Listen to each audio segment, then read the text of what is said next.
corn tortilla chips can satisfy that craving for something crunchy and crispy when you're on a raw diet. So let's go ahead and make some today. We are going to get our Vitamix ready, and I want you to let you know there's a couple things that I have done in advance here. One, I let some frozen organic corn kernels, I ran them under some warm water just to make sure they're defrosted. I have 16 ounces or 2 cups of corn, so I'm just gonna put that right into the blender. And you definitely want to get yourself some organic corn. That's a highly genetically modified crop and quite a dirty crop, so make sure you're springing for organic frozen corn. It's cheap and easy anyway. And then here we have some golden flax seeds. Now these flax seeds have been soaked. It usually takes an hour or maybe an hour and a half, but what you want to do is you want to take half a cup of golden flax seeds and you want to put it in 1 cup of water. And you're going to wait for that water to be absorbed.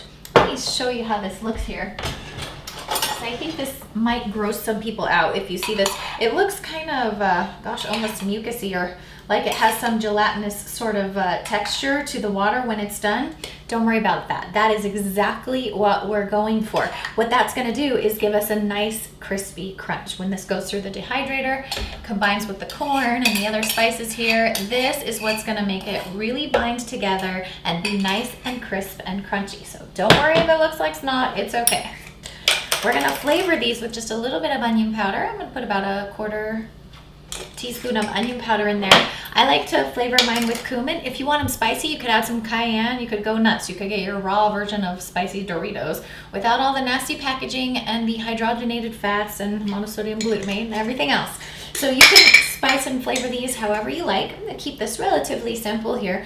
We will be able to use these with taco salads or with nachos, anything we want. Just a nice crispy snack anytime.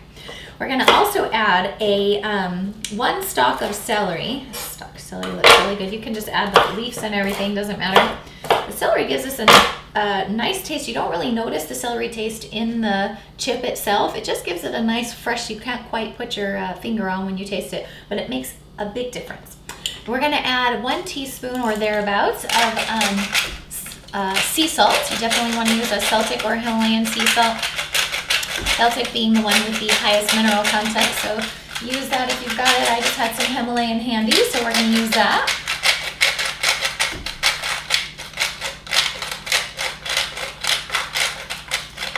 Okay, that's pretty good. We're going for 1 teaspoon. If you're not used to cooking and you can't just eye it, you may need to ground your fresh salt into a bowl and then measure it out first. But I've been doing it long enough, I know about how much we have in there.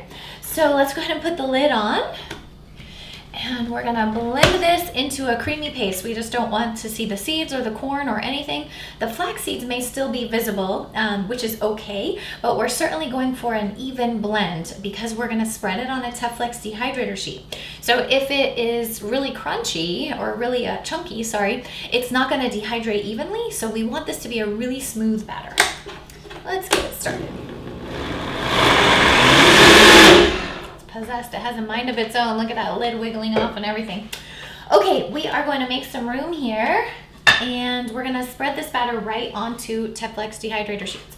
If you do not have an Excalibur dehydrator, then you're going to want to put a cookie sheet down and cover it with parchment paper, and you may even want to give it a light spray with some olive oil just to make sure that the chips come off there real easily. And then you're going to put it in your oven on the lowest setting and leave the door slightly ajar while you dehydrate your corn chips. Definitely the easiest, the least messiest way is to do this with a dehydrator. Now you can see this is going to pour right out on here and looks kind of sloppy and probably not so tasty. I'm going to divide this over 2 trays. So I'm going to try to do this as evenly as possible. Let me lay this out here so you can see it. Let me get this a little closer.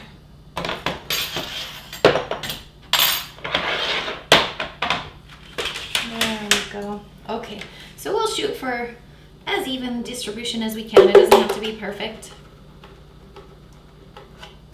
That looks about right. Love it when it comes out perfect on the first try. Let's put the rest onto this one. We should be pretty close to even. And then we're simply going to spread these as evenly and as thinly as we can on these Teflex sheets. We're going to pop it in the dehydrator at 105 degrees and we're gonna wait until the Teflex peels easily off the back of this mixture. Once it does, then we're gonna peel it off and we're gonna flip it onto a dehydrator sheet without the Teflex sheet, just the regular sheet under here, and we're gonna let it finish crisping up. Super, super easy, very, very tasty. I'll have you hold on while I dehydrate these in the dehydrator, and I will show you what the finished product looks like in just a minute.